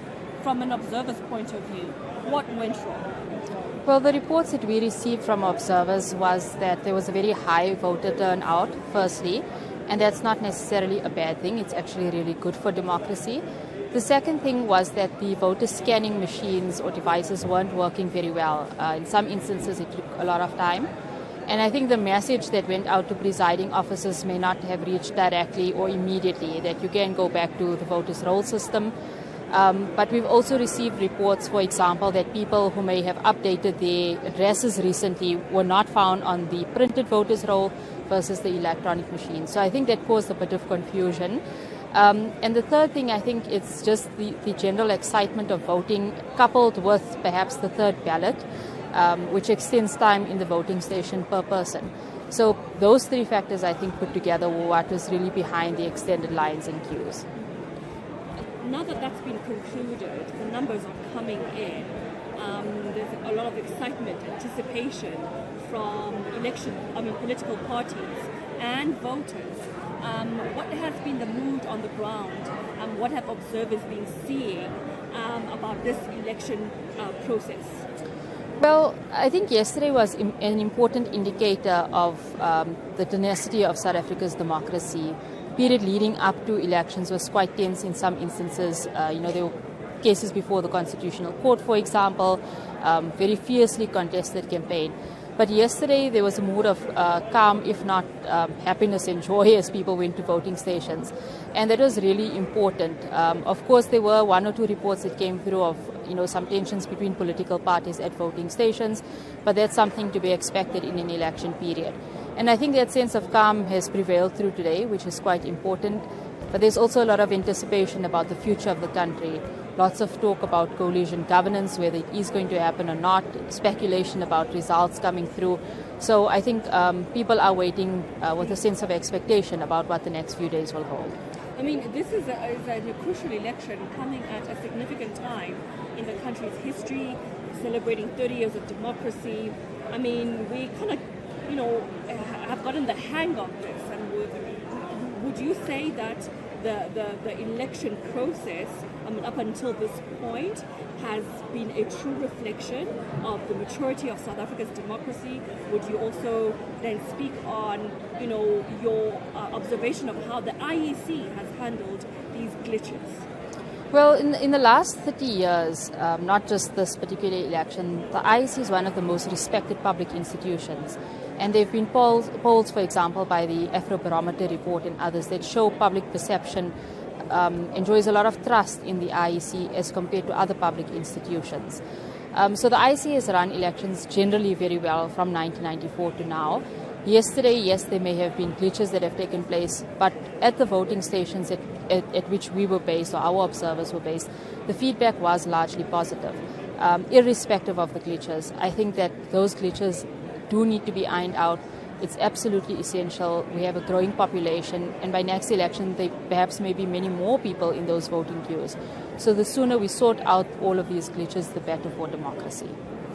And what is the work of observers? That's my last question.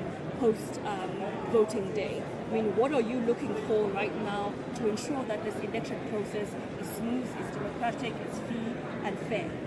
The voting process starts before an election actually takes place and concludes after an election takes place, not just once people have marked the X and the voting station doors close.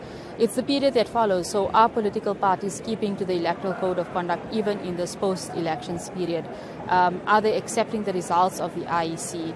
Have they displayed any sort of intimidation or violence post-election period? So I think the period for observing continues, if not in a formal way, wearing your IEC badge, for example, your observer badge, but in an informal manner. So that's the first thing. The second thing is that for any active citizen, the period after this is really defining how to hold whoever is in government accountable, whether it's a particular political party at a national or a provincial level. But even if there is a coalition government, how do we hold them accountable? So if we take, for instance, the example of Johannesburg as a municipality, I think in many ways we have failed to hold politicians accountable, and that has in some instances resulted in the mess that we find ourselves in the municipality. It's failure to deliver services. And at a national level, whether it's coalitions or not, we really need to define the tools of accountability more clearly, and perhaps continue urging citizens to get more actively involved post-marking their ballots as well. My very last question, would you, from your experience as an observer, from talking to other observers, when you debrief, say this election process was handled in a free and fair way? I think we are still going through all of our data that came through from observers. To give you a sense, out of the 550 odd voting stations where we had observers, our compliance indicator has been largely positive. So at least 465 met all of the compliance factors at these voting stations. At others, that doesn't mean it was non-compliant. It may have been issues like the voter scanning device or some or other small little issue playing out at that particular voting station. So the feedback has been largely positive. We don't have the capacity of the IEC, for example, to be at every voting station. Ultimately, they would need to pronounce on that. But from the voting stations where we had observers, it certainly seems that the voting process was smooth, obviously with some of the issues that we've outlined, like long queues, but that doesn't necessarily mean that it wasn't free and fair. So I think in this period, we're really looking forward to what the overall outcome of this election is. Thank you very much. Thank you very much. Excellent. Okay, That was thank you. brilliant. Thank you so much. Thank you so much. Great picture. Oh, nice. Perfect. You are live. That's a live. Yeah, you're live. picture. That's you. Yeah. Thank you very much. It went like all over the world. Oh, wow. Thank you so much. Okay, nice meeting you. All the best. All the best. Thank you. Cheers. I will try. Okay. Thank you so much. Okay. You want to go home? No, I can't. I spoke to James. I called him. He said, Tonde, can you just hang in there for another hour? Just another hour. I have no choice. You can go. He said he wants, they probably want just us, just hang in the live for another hour. Okay. But the interviews have been great.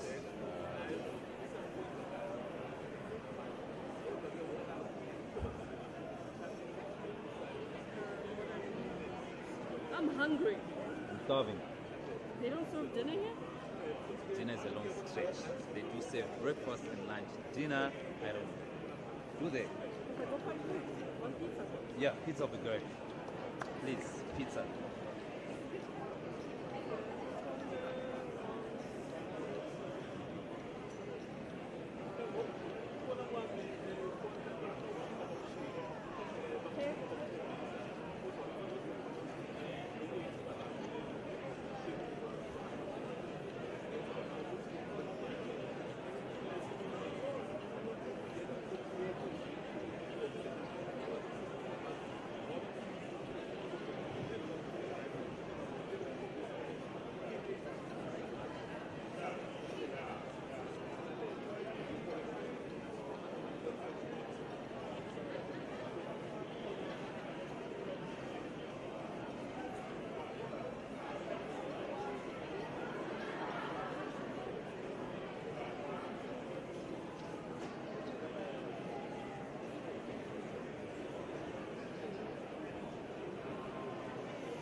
I want meaty stuff. Yeah. Oh yeah. Yeah. Okay. Get a chairman. Isn't MTG? No one's going to take. Okay, cool. All right, cool. All right. You.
Oh, nami ukhona. Hey, bakhona. Babona khona. Oh. Ayisazani madoda. Uyaphila khona. Eh. Yabona nisebenzile madoda nanga ama-results angenile. Loko kunye ebalulekile nayo. Yabona. Hayi no siyabona. Into ebalulekile.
Okay.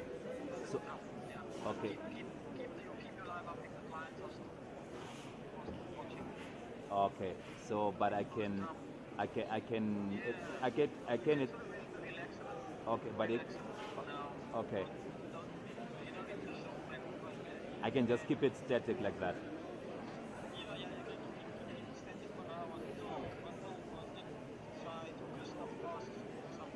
Ah, okay, cool.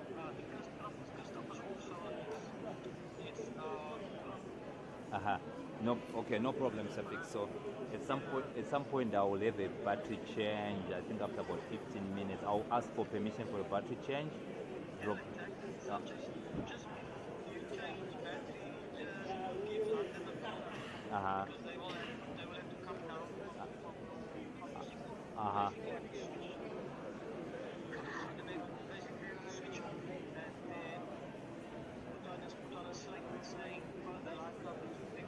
Okay.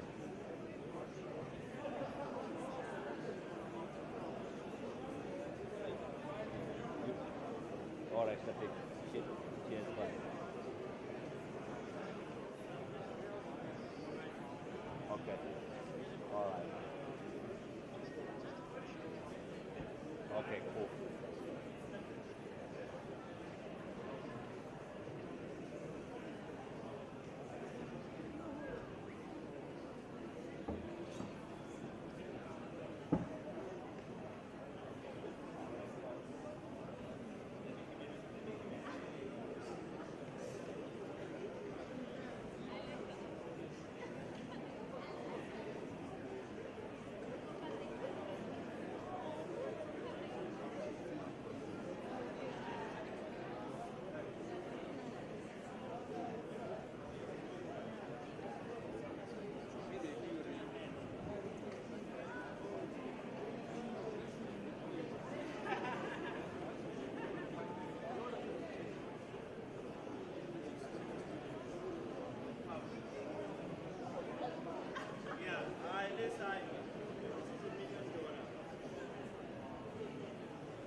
There's some questions that we can answer. Are you good, sir? Don't worry, I see you growing quickly in politics. Coming Yeah. together in this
Hello? Hello?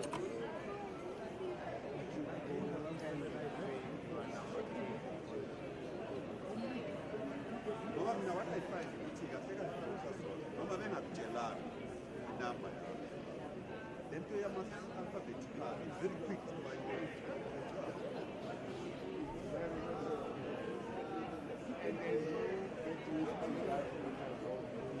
yes, yes, yes. Yeah, and you get to the we'll see. Let's focus on the electoral. I hope about that is called.